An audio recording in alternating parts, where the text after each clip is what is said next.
Radiant team ban.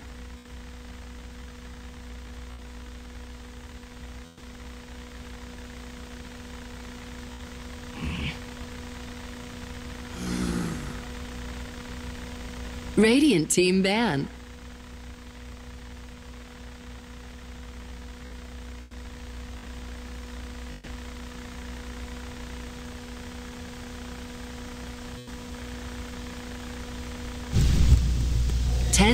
Well, hello, ladies and gentlemen, and boys and girls, and welcome back to more Nanyang Championships, which will be held in Singapore land with 10 of the best teams you could ask for. We're in the NA qualifier, where there is one spot for one American team to make it to that land.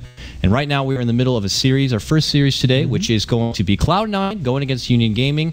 I'm joined by Gods. Gods, game number one, Cloud9 all day. They looked really good. Union Gaming, unfortunately not up to snuff. Things could be different this time. We have a bit of a change in the roster. So, everybody's favorite NA Dota player, IX Mike. Woo!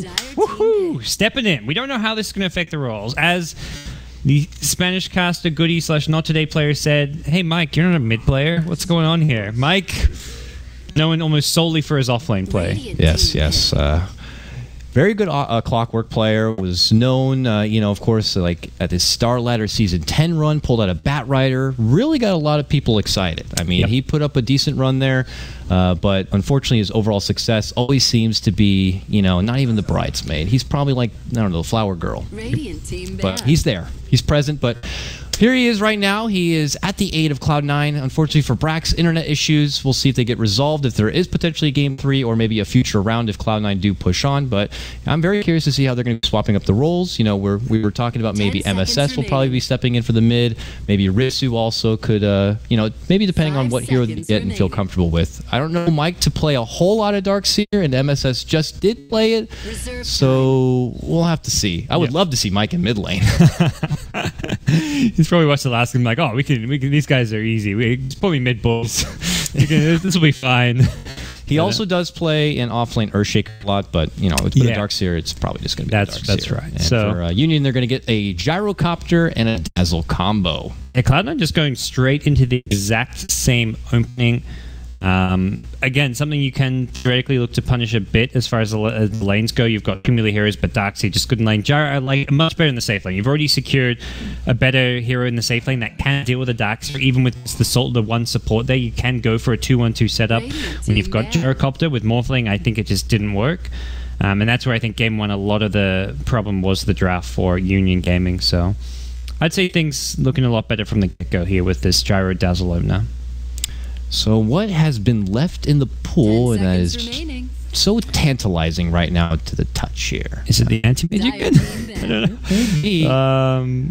Maybe. You're maybe a bit concerned about an offensive trialing. Gyro Dazzle +1 can always cause problems there, but that would mean you'd have to pick up a hero to 1v1 a Darkseer, which there's a few out there that can. What we could see, Loomdun, Cloud9's coach, did tell me, and actually I'm just proven wrong now, but I guess I'll finish my thought anyways, was that, you know, with Ritsu, who is such a heavy farmer, one of his favorite and top playing heroes is an Ember, and I was saying maybe he could just take that Ember to the mid lane possibly, but now with this Storm Spirit being picked up, maybe he plays Storm Spirit as well. We'll have to see. But Storm being grabbed here, and there is still an AM out there, but with the commitment already to Gyrocopter, and unless Union Gaming want to throw Gyro mid and still pull out an AM, you know, it looks like Cloud9 are just able to take advantage of the early committed core pick from Union Gaming. Yeah. And Union, I think, recognizing they have very little to deal with this, immediately pick up Skywrath Mage. So they have an aggressive support who can rotate round. Okay, they're going to go back to the Anti-Mage, but on the Skywrath, aggressive, can rotate round. Silence, great against the Storm, can punish him a bit with rotations, but C9 just say, we're going to get the AM. No questions asked. Union, Dragon Knight. Dragon Knight. Okay, so we saw Dragon Knight yesterday.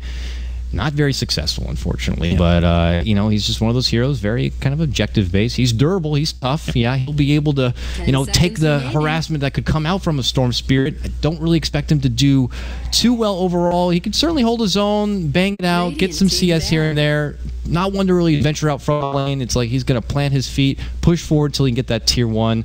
And we just may see one of those kind of games that the second that their first like mech comes online, Union Gaming could really make an all-out push on trying to just take some towers down fast. Yeah, I think you're kind of spot on about them being very objective-based here. And DK, not the lane stage, you probably have a slight disadvantage against Storm, but it's a good matchup in the mid-game because it's an instant lockdown stun. Like, you go that Blink Dagger build, maybe that's popular now, and you've got an insta-stun for either Storm or Anti-Mage if you want to gank one of those two heroes, so you've at least got options to kill these two heroes initiate. Because Scarith, you can't just...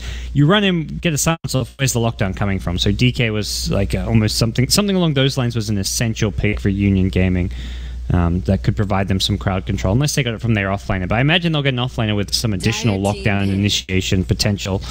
They're a bit light maybe on the damage output here as well, with DK not really being a hero with a huge amount of firepower. He takes a long time to actually become a big right-clicking carry. That's kind of the ultra late game DK.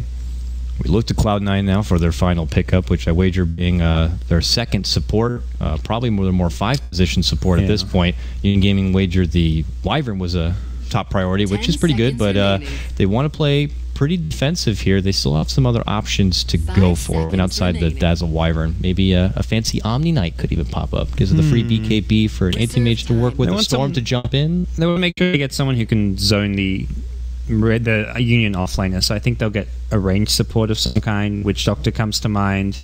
Yeah, Witch Doctor. Crystal Maiden's still a possibility. Not as good at zoning. Shadow Demon. Hell, maybe even a Silencer. Pretty good zoner. Silencer's good against a Dazzle, who typically, Silencer's really good with Storm. You ball in, and there's just... You can't do anything about the Storm during that global silence, so...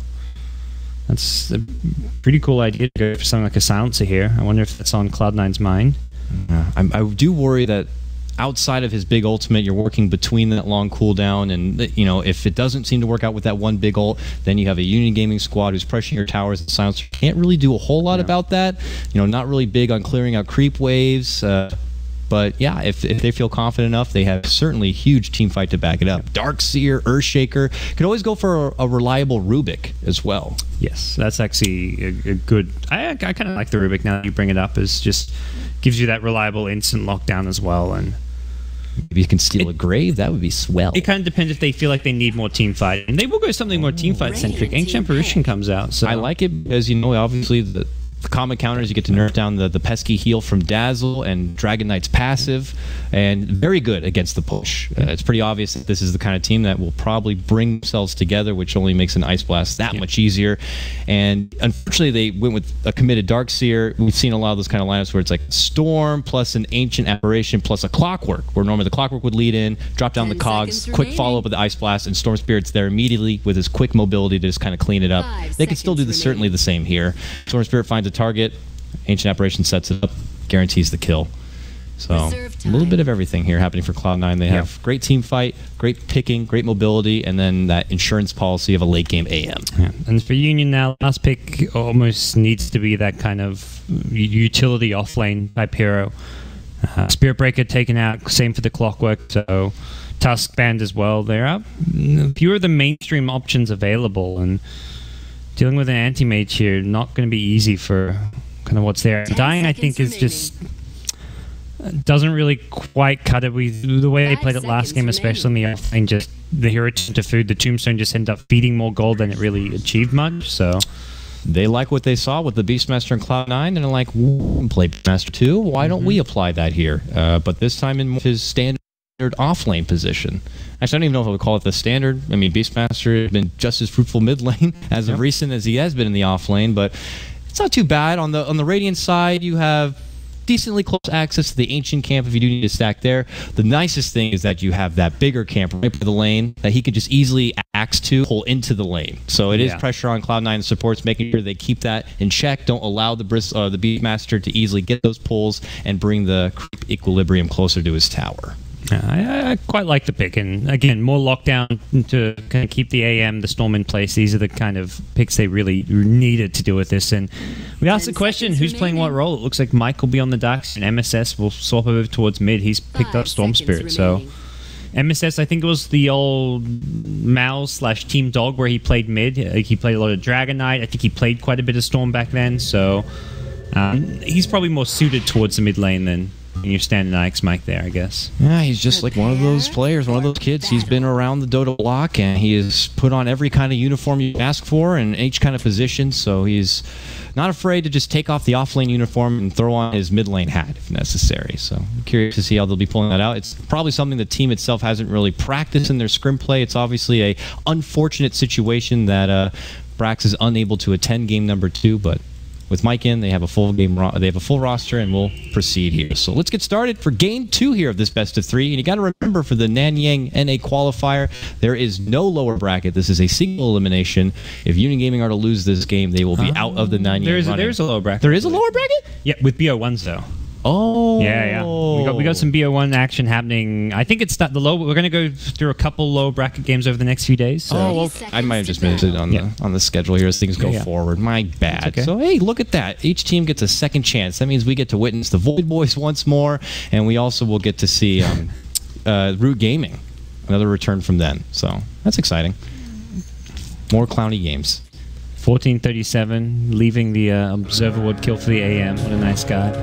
That extra and the Hawk money. Easy 80 gold at the start. He's got 2 CS. He's so far ahead. GPM is just out of control now here for Ritsu. If only he got the bounty rune, but MSS will claim that one. He claims that one. That means that Fire on the Dragonite's going to grab the bottom one. He takes that back to the mid lane. We already acknowledged a bit the mid lane matchup here on what's going to be traded between the Storm Spirit and the Dragonite. Do you think it's more pressure on the side of Union Gaming to keep MSS in check and maybe try to get that glorious pick-off before he reaches that magical level 6? The main issue here is that you won't have the DK level 6 with the range form, because MSS is likely to get more XP out of this lane, so... the Dazzle just leeching, but I guess just secures a slightly better start for Fire, although already MSS King denies against the dual lane. Yeah, it guarantees the quick bottle here on Dragonite, which is already being ferried out for him. So he's in a good spot. We look at the top lane here. Your Beastmaster really trying to utilize that nice little early buff of having double bursts, and he'll be able to just snag some quick CS. Yeah. Theban can zone him back a bit, certainly with the help of Chilling Touch, which he has not leveled up anything yet, mind you. But him alone, it's not going to be enough. Beastmaster is more than happy to kind of take on Courier Snipe mid. SVG. He's got no boots. I don't think he can get it. Oh, doesn't even connect with the first punch. He would need 2. Yeah, I don't think he had any way with that. He doesn't have the move speed. Courier's actually faster than him, and as a melee hero... ambitious, but what if he fissured to block the courier? I was thinking that I was like, does courier? Because I don't know how the courier thing would work. Like, let's say you don't even micro, would it run like upwards if you block the path? Like, that would be kind of fun to see. And would they even be paying attention? Does it idle there like a creep would, or is it like, oh, I gotta find the next best path? Which let's walk into the Surf Shaker. He looks friendly. Yeah, but he'll show me the way. It's like you're in the heat of the moment. You're like, oh, if I waste this fissure, it doesn't work out. Then I have no fissure in case they make the jump. But no, I think you don't fissure there. Valiant effort from SVG. He just continues to kind of make that trend. Like, I'm going to be all over the place. You don't know where I am. I lurk in the shadows. I am the Batman. And asking for a remake. Maybe Brax has returned. I'm not too sure, but currently it's Theban who has lagged out from the game.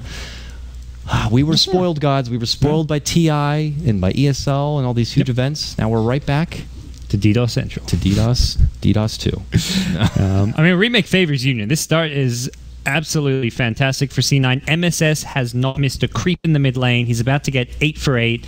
I mean, the Dazzle has done nothing by his presence in the mid lane. Anti-Mage got the 2 extra last hits on the Observer Ward as well as the Hawk, so honestly, if you're Union, I think a remake favors you right now.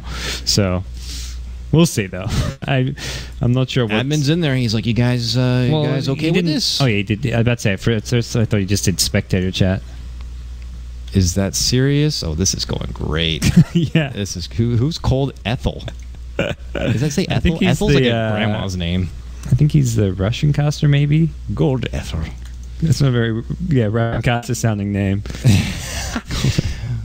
Let's see what's going on elsewhere. It's our boy Mikey here. He is level 2. He's got his Surge. He's got his Iron Shell. He's going to do his thing. Go for a Soul Ring. Farm it up. No big deal. It's kind of hard to get in lane. Skywrath is, you get in lane with Skywrath. You're like, I hate this guy so much.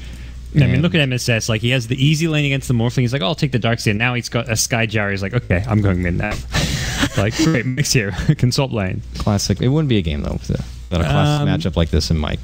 Yeah. What's happening here? Communication is ended. Is that serious? Do not troll me. I don't know if the admin's one to troll.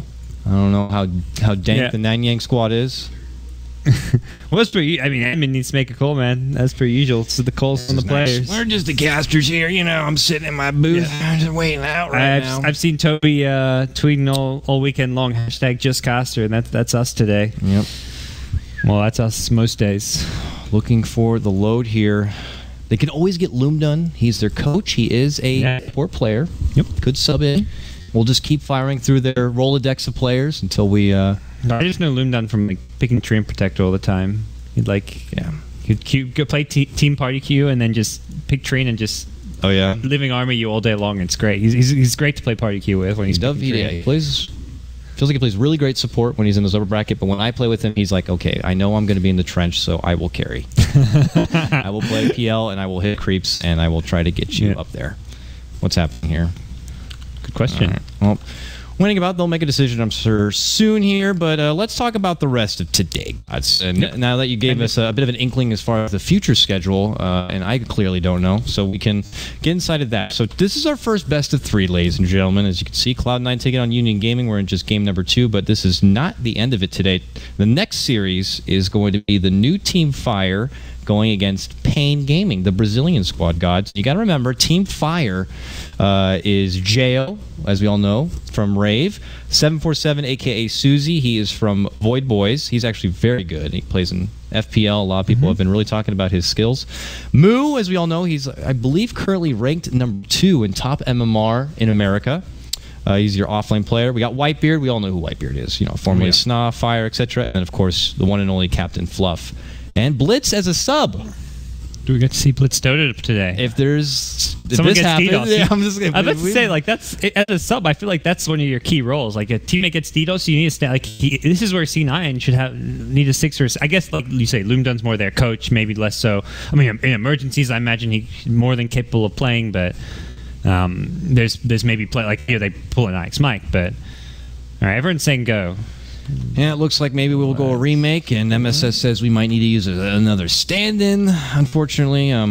For the matchup later, Fire, they're going against Pain Gaming. For anyone who's been around watching the NA Dota for quite a while, Pain Gaming, some of these players formerly from CNB Esports, which they were made from the old Swaggin' Tiger squad. Swaggin' Tiger...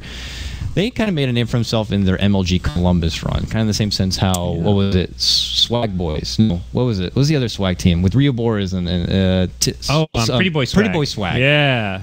I just remember that was the season of swag, if you will. Okay. Swag and Tiger, and are we making here what's actually no one was router reset. I gotta unplug it and plug it back in. I'll blow the disk off, and that will make it work. It's the old N64 trick. Exactly.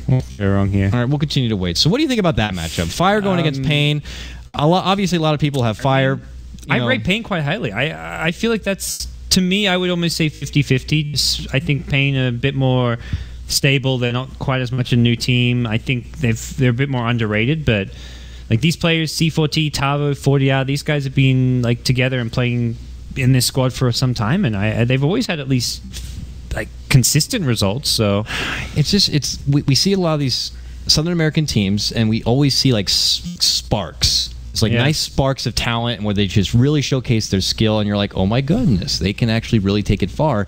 But somehow, some way, it always ends up being, the not today is like the one prime team, and then you have your Isurus, you have your Pain, you have your Union Gamings, you have your Team Unknowns, and they're all just still trying to make a name for themselves. Yeah. But overall, and I was talking about this with Merlini a bit, NA Dota as a whole, it's just starting to thrive a bit. It's become more stable. Yeah, people are like, if we actually buckle up and take this serious and throw a team together and drill it, we could be the next EG/Cloud9. Now there's majors, so like every single, there's always going to be like this. If you're the second best team in America, you're going to a lot of big events and potentially winning a lot of prize money. In the past, that was it's complexity at TI. Yeah, in the past, being the second best team in America didn't really get you much, but now with majors, it's completely changed, and everyone's like, oh, having a stable, consistent roster and like having an NA scene is really good for us right now.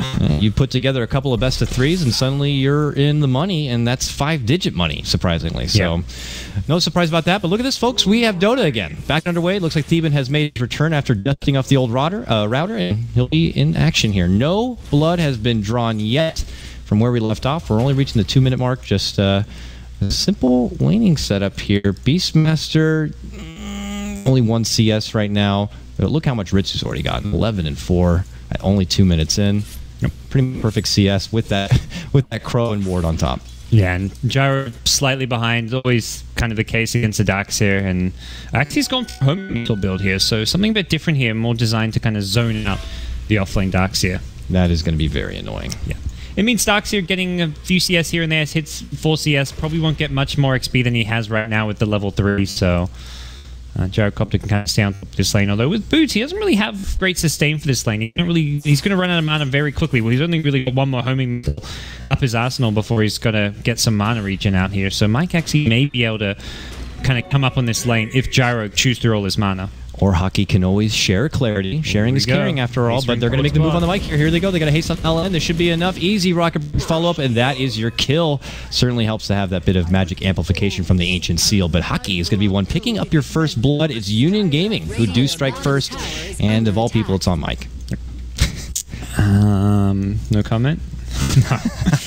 It's okay. He's Mike's one of the people who gets so much crap from the community for like his play, but he's actually damn solid offlane. He really is. I always like when we're at like events like Starlight and stuff. I'm like, don't sleep on Mike. You want to make sure, and he was worthy of a first ban Bat Rider during that run and everything. Yeah, when he was Fire, it was during Starladder season 12, whatever, when we went to Kiev, or season 11, I can't remember what number, they did so many, but when Fire went to Kiev, like, they played some good Dota. They were very competitive with the Empire and VP that were kind of the CIS powerhouses back then, so I just like to give him crap because he gives me crap every day. Fair enough. Oh, he's going to try to sidestep around Hockey. He will make it back to the lane here, pushing toward his level 4, which actually isn't that bad. I mean, yes, he died, but you look at the Beastmaster here, and he's still level 2.5, and he's going to be working with the stacks here. It looked like they might have been pinged out.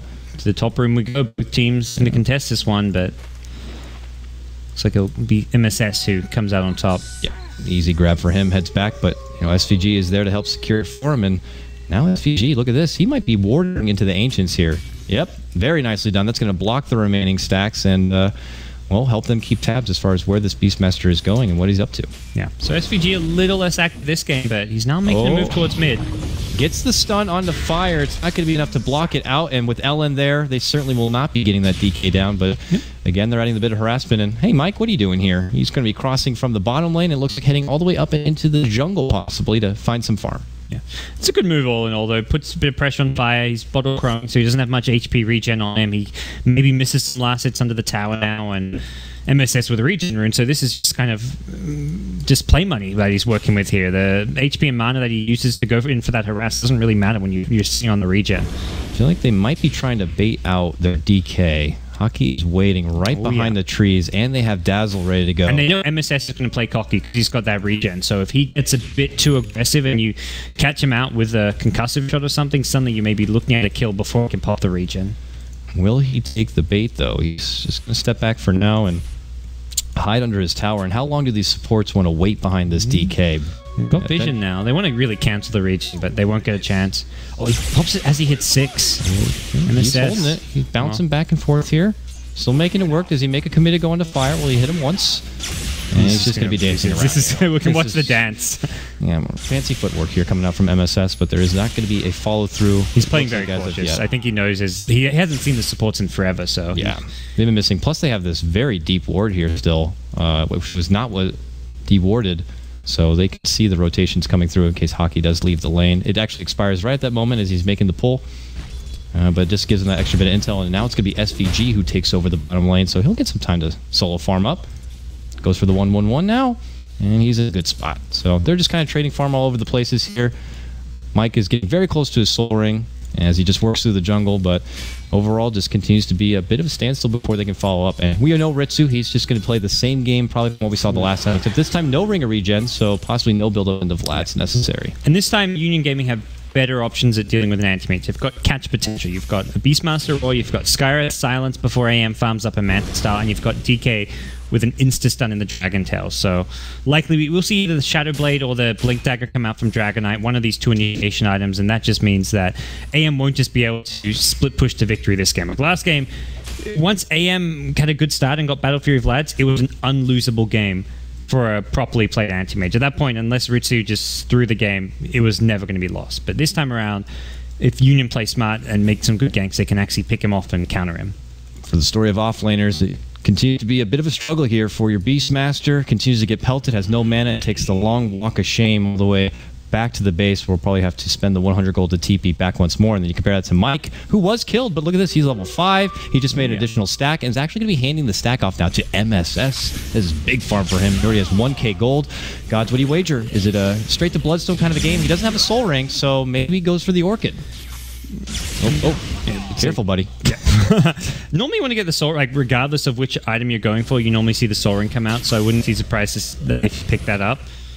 And just probably going to go back to base, pick up Tread. I don't think he has money for Treads and soul ring here, but I think soul ring is just core on Storm, regardless of whether you're going Orchid or Bloodstone first. Ideally now, we see our FFS Gyrocopter at level 7, near level 8. For a lot of teams, this is the time for him to get a bit proactive. You'll see that early smoke, TP rotation, and he puts that first call down really a strong use by picking off the opposing safe laner, something that for a while has been unexpected from your Gyros. We saw lots of TI, so it could be more expected now, but here he is, no smoke. He's just considering the idea with flirting around this mid lane, but it looks like it's all the same. They want to get him involved. Yeah, and Haste Rune too. This is one of the benefits of the bottle Gyrocopters. You can find these playmaking runes, Haste, Invises, DD Flak, even with no items. The DD Flak does a lot of damage in a team fight, so we'll see where he looks to move here. Has the TP, so if there's any potential action anywhere on the map, TP and pop the Haste and look for some kills. And it looks like Hockey is going to put more emphasis on leveling up the Arcane Bolt over value into the Silence. So, I mean, I guess you can see an argument for both sides in this kind of a game. You're going against a Storm Spirit. You might want to consider putting a lot more into the Silence and an AM, or even stopping a Darkseer from surging away. But it looks like they want to put more in just the burst. Yeah. I think for now it's okay, especially for zoning the plane. It works out. And you may go for like a balanced build, like go for like a 2-1-2 type build and get like kind of equal points between the Arcane Bolt, Ancient Seal. But even maxing the nuke is always good damage. Like the level 1 silence, still 3 seconds. Combine that with stuns from DK Beastmaster, you're still looking at a decent amount of control. 77 and 28 CS on Ritsu. This is disgusting. That is just an AM dream right now. So he's got his Perseverance, no surprise. He's going to make a good quota on that first Battle Fury, it looks like. Just all in a day's work for Ritsu right now. But here we go. that's the smoke we've been looking for Union Gaming. They're looking to get another kill in the kill column here. They see heroes too. This Hulk giving them a lot of good vision. Can they kill MSS though? He finds the hole. If he pops a Remnant, he could see them from smoke before. Oh, they'll see more of an easy target here in AA and probably just go for that instead. But Fisher's there. It's actually nicely blocked, but AA by that point has already eaten so much damage, he's going to be easily cleaned up. FSS moves over, sees a nice little stack here. He's going to quickly farm it down. This is great. Heads up. Just quickly get this while they can, and that's going to give him that much more gold and take that much more away from MSS. Yeah.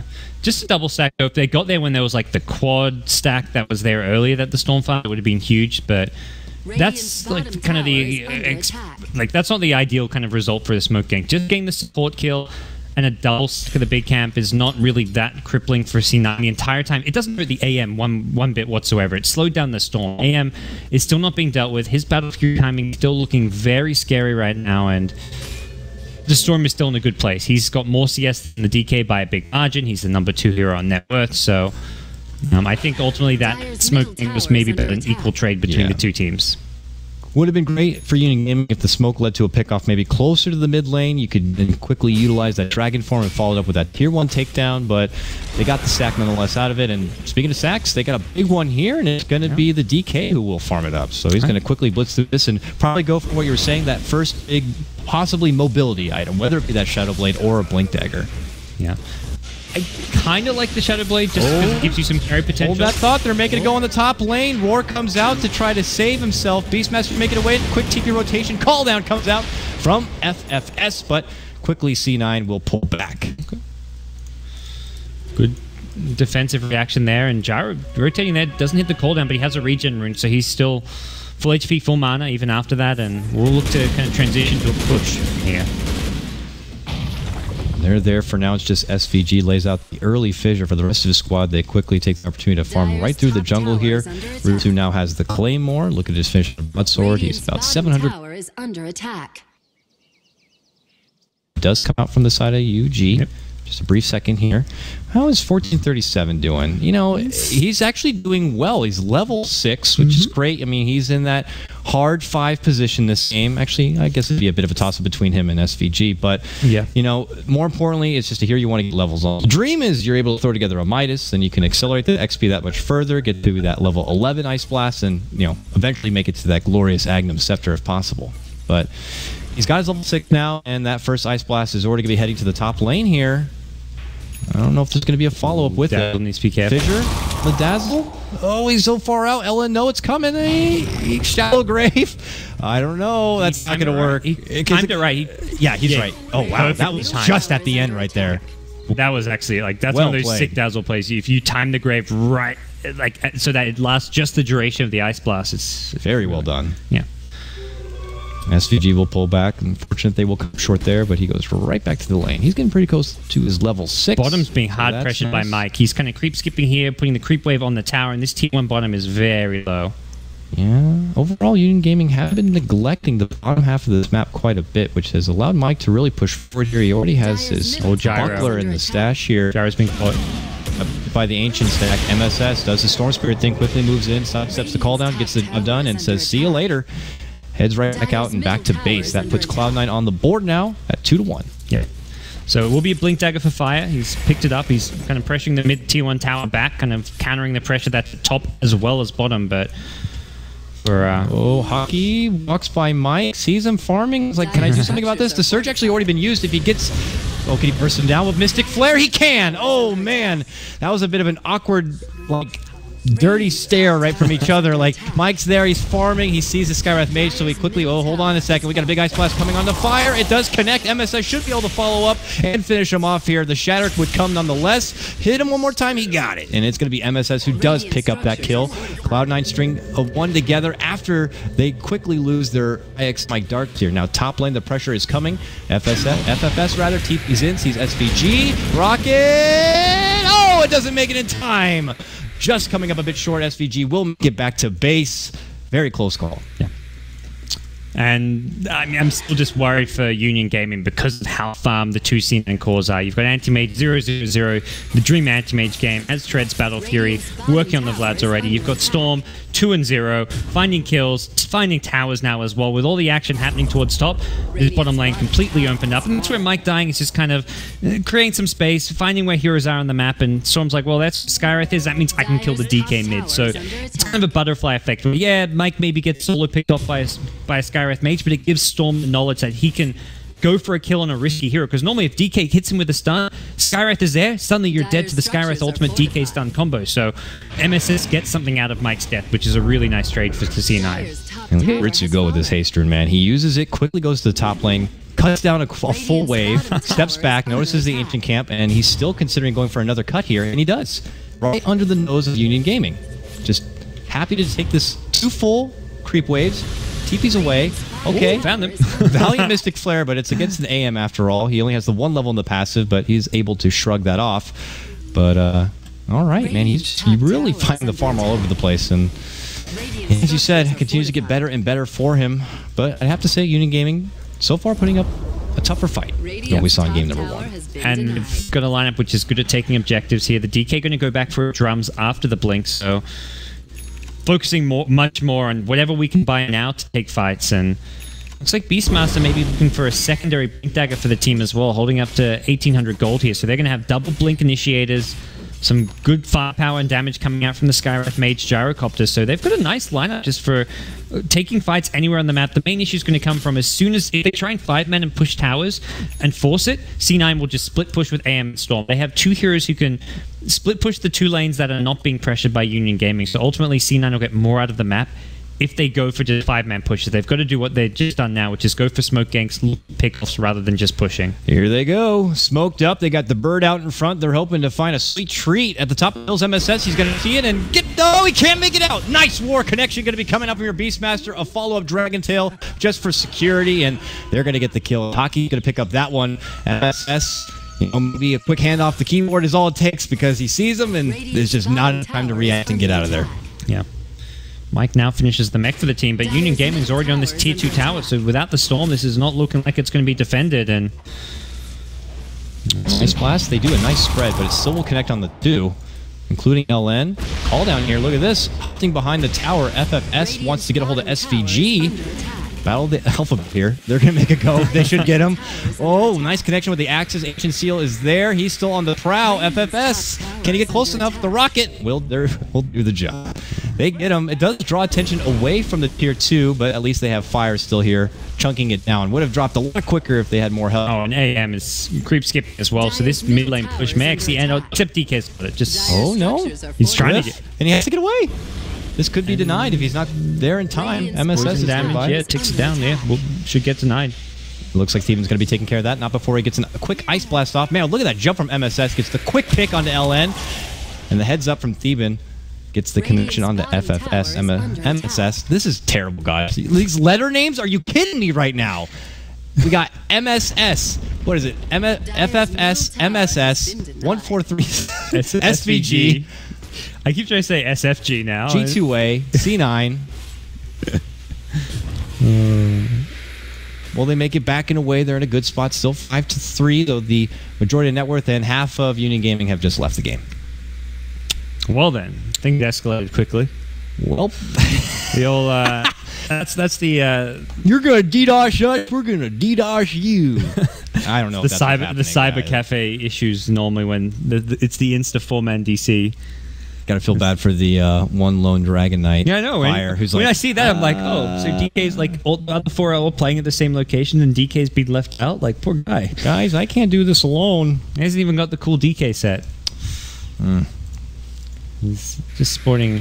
Well, you gotta remember, it looks like they're all on new accounts or Smurf accounts, so maybe most of their hats are collected elsewhere. That's true. Good point. But how do we feel, though, overall with where this game spectrum has gone? I mean, you can't help but obviously say that Ritsu's AM is just doing whatever the hell he wants. He's I like the level current 14, and it's just crazy. Yeah, the current game plan from Union is solid. They got up a lot of deep aggressive wards. I think blocking the camps is the wrong idea because it kind of reveals exactly where your wards are. So they did it at the Ancients, they did it in the Dire Jungle as well. I think just putting these wards in aggressive places to get pickoffs is maybe more effective because you walk to a camp, you see it's blocked, and you're like, oh, this camp's blocked. Chances are it's an observer ward. They see me here. It's dangerous because they see me if there's heroes missing on the map. So I would have liked it a bit better, but I think the concept is right, where it's deep, aggressive wards, go for smoke plays. Now's the time where you basically want to shoot through all your smokes and try and apply lots of pressure on the anti-mage, because if he gets up to Manta style, I think you just lose the game. You've got some ways of dealing with him, picking him off, but you haven't got the late game carries. Gyro's gone for a drums, DK's gone for a drums as well. Your late game isn't looking that scary if you're Union because of the way they're playing. They're not stacking their ancient. Well, they've got a double, triple stack here, it looks like, but it's nothing compared to what C9 are doing with their jungle and farming efficiency. Looks like Theban is going to get a quick D-ward here. He thought he unblocked it, but not the case. There's still a sentry there. Yeah, he dropped. Yeah. Okay. Well, no, we'll have to make do with it. Nice, just out of range there. I don't know if that was Union Gaming's intention, but if it was, prop to that. We're happy to just have them back, at least for now. And it looks like FFS is going to be working with the stack. It was a stack that was spotted out previously from C9. Oh, Ritsu, they make a jump on the MSS here. Dragon Tail connection. And even a Primal Roar are going to be used, and MSS just easily jumps away. They clearly don't have the burst. The Hockey Mythic Flare, unfortunately, not there in time with a Silence either. Not going to be easy. Yeah, Hockey's the one they need there. And Hockey actually going for a mech. The team that really will be looking to take fights and play aggressive with this build coming out from the Gyrath, but very much feel like C9's response to this is just going to be split push, and we're already seeing it now. You've Darkster even just split pushing the bottom lane, gets a tier 2 tower. It's C9 just matching Union tower for tower for the most part, and as far as farm goes, they are surpassing Union Gaming. I just don't see them able to stop this Ritsu AM at any point. Yeah. Like, he finds it. He finds the Ancients too. Yeah, he went back in for it. There's a quick jump in Dragon Tail. I may have caster cursed Ritsu here if not careful. Oh, Hockey again, not gonna be able to make it, but he actually makes a convenient jump onto LN, who's like, oh god! Quick self-shallow grave, and Ritsu is out of there. It's just a slippery little bugger. Unfortunately, it just seems like Hockey, he's got to be Velcroed to some of these cores, unfortunately. And, you can't really blame them. It's quite easy for someone like this Dragon Knight to make that quick blink jump, or even the Beastmaster. And unfortunately, Skywrath Mage doesn't have that kind of utility to be able to quickly be mobile into the fight. But it's just, unfortunately, multiple times where they're just coming up a bit short. Yeah. It's not entirely... You can't really say it's on the Skywrath, like you say, because he doesn't have that mobility, so... And Teammate just... When you play this well and you kind of keep tabs of exactly where heroes are on the map, which Dire Vision's pretty good, at least in the Radiant jungle for now. Ritsu can have a good time kind of being aggressive on the map. He sees Skywrath bottom now, and he's probably thinking, okay, Beastmaster, DK, these two heroes can't actually kill me by themselves, so no Skywrath here means I'm probably pretty safe. Looks like T-Ben got his Midas. The Golden Glove on the Golden Doom is going to be heading out his way, and at least for me personally, and this is my low standards, if I'm getting a Midas before 20 minutes, I'm good. That makes, I'm happy. So now he'll be able to quickly farm up. It means big boost in the XP. Just quickly uses it on the creep to, max efficiency on time, I suppose, but now it can get to that level 2 Ice Blast that much faster, and of course to that Agnum Scepter.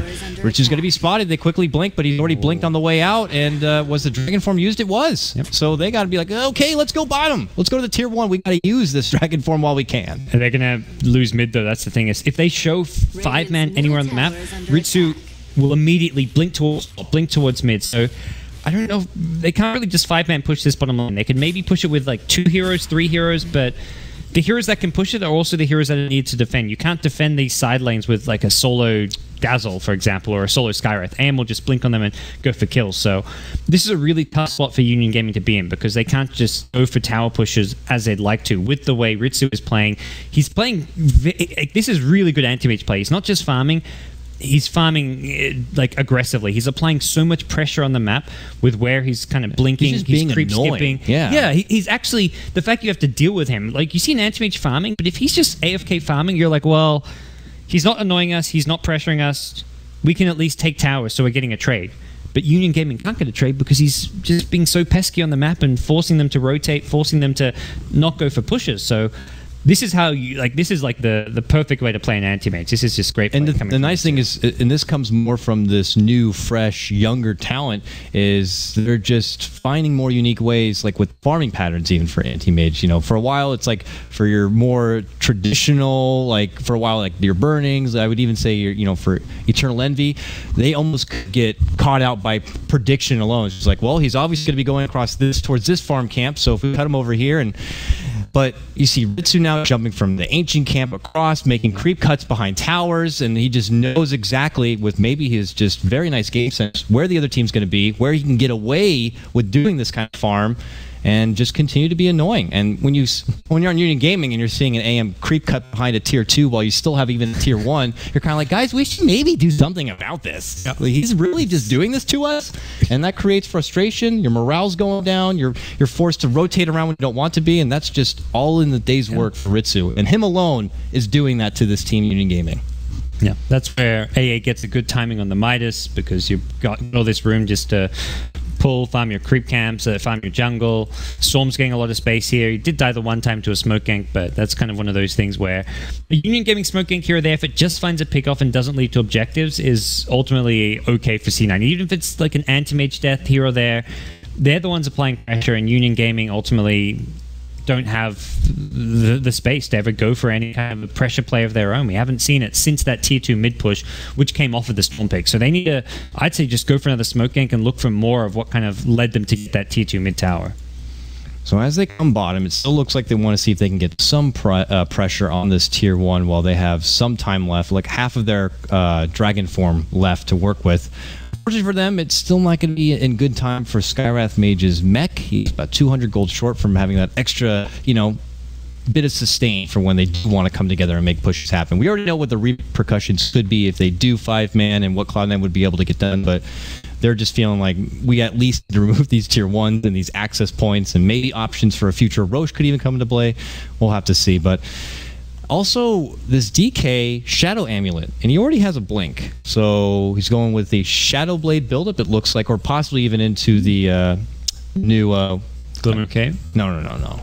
Oh, the Silver upgrade Edge. Shadow. Yeah, Silver Edge. Oh, yeah, that's a great item against the AM, of course. So. Yeah, so I don't know if the priority is being able to get the jump, because if you're able to Shadow Blade in, So if you're even with a sentry down, I can't remember where I saw this in a video recently, but if you're able to Shadow Blade in, even with a sentry down, you can still get a quick enough jump, especially with a hero like Dragon Knight who has a Dragon Tail on like a side farming AM. Yep. You might just need that much more of a surprise attack just to even get a hold of them. Getting both items in tandem is, often really strong. You can blink in and then use the Shadow Blade within the fight to escape. Like you say, even when they have sentries and stuff, it gives you the extra movement speed burst, and it forces a lot of sentries out on the dire side, so it's going to hurt the economy of C9. And, well, we'll see what they do. This is where Ritsu really needs to be split pushing at the top or mid lane. He sees the push coming bottom, and it looks like for now he's going to farm the Ancients, make his way probably towards mid lane or top, and continue to split push. Yeah, I mean, 21 minutes in, you're handing over your bottom tier 1. It's like, it's bound to happen eventually. So. Does lose some Roche control for C9. It makes it a bit harder to contest Roche, and if Union get in a position where they can go for it, which... Hockey and company waiting nearby, maybe to get a pick here. SVG seems to be the closest target. Mike is right behind. They see both, and that's a blink mech on Darkseer. Oof. They are still lingering. They see Darkseer far away, and I think this is dead Earthshaker. There they go. Jump in, roar, immediate Mystic Flare, and SVG is putting it around. Gyro getting caught up here. MSS drops his cooldown, can't make it away. MSS is able to easily follow up. Is a bit short on mana, but he will quickly bottle up. And here comes Fire. Has a Shadow Blade. Now has the blink in. There's going to be the Dragon Tail. Still have Shadow Blade if necessary. Gets the quick breath off. That stun like gave him TP. Yeah. Because he already used the stun, that means that MSS can easily TP away. You need to maybe just blink, just start nuking him and just pop your drums and right click him, and then you've got to hold the stun until the Skywrath gets there. So unfortunate, but I think they had the capabilities to kill the Storm there if it was a bit more patient. Really nice gank at bottom lane. They used the Hawk Vision so well there. They saw the Darkseer sitting behind and waited till they could track that Darkseer at left to go on the Earthshake. So that was some smart play from Union, but they're still just so far behind this Anti-Mage who now has the money for Manta Style. And just look how freaking farmed this guy is, man. Nearly 14k. About to have... He has Manta complete if he wants to pick it up. And I have not yet finished farming as he works his way through the Union Gaming jungle front. And with that, it looks like pressure could be coming shortly here from Cloud9. Feels like a smoke is coming, and I'm right. Demon has one in his pocket. They spotted Ritsu with the Hawk here. He's going to be careful. Well, if they make a jump on it now and commit a lot, they will not have a lot for the follow-up fight that could be coming right behind him. Ooh, they saw him now. He blinks north. Well, this is the back end of a Shadow Blade. There's a blink in. There's a Dragon Tail. And quickly C9 are going to come to respond. There goes Ice Blast. The jumping from MSS. They're going to get the pull on the fire, and they're going to get the kill. Now they're going to go for more. Hockey's going to get grabbed there after a quick 1-2 punch coming in from Cloud9. Yeah, they didn't have the damage for that. It's one of those things where it's like, oh, I saw where he blinked. I can stun him. Let's do it. But no one else could do anything.